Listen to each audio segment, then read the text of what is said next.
Por la blanda arena que lame el mar, su pequeña huella no vuelve más.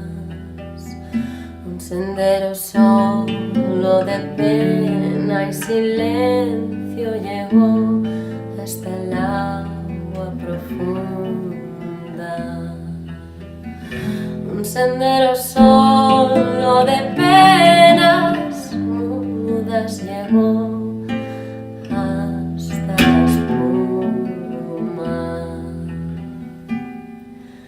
Sabe Dios qué angustia te acompañó,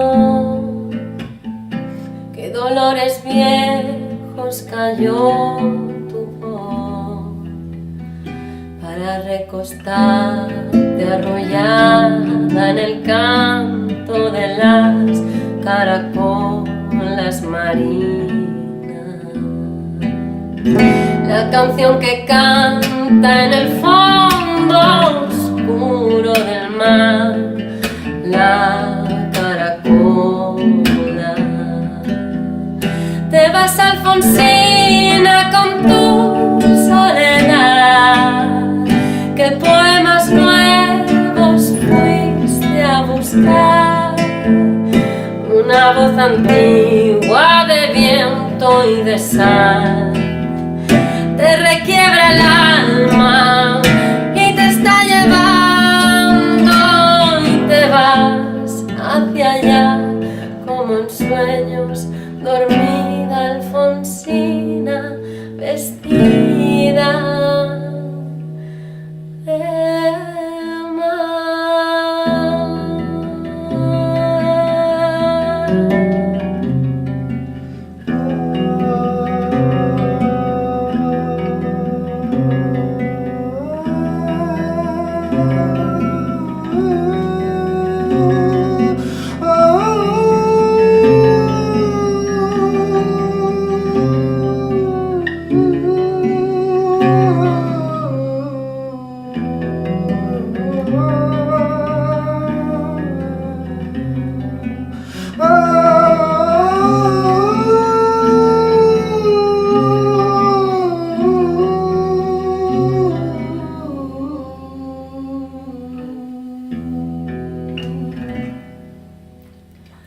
Cinco sirenitas te llevarán por caminos de algas y de coral, y fosforescentes caballos marinos harán una ronda a tu lado,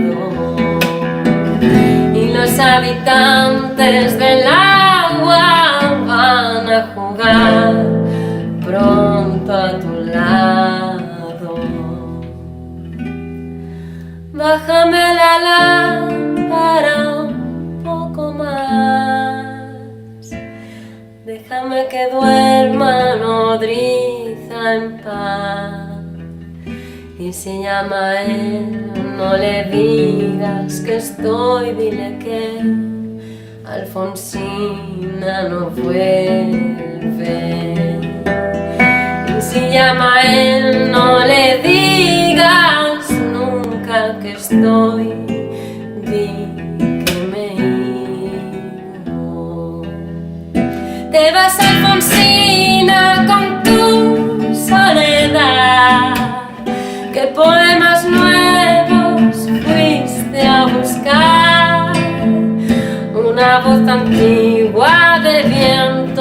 pesar te requiebra el alma y te está llevando y te vas hacia allá como el sueño, dormida Alfonsina vestida.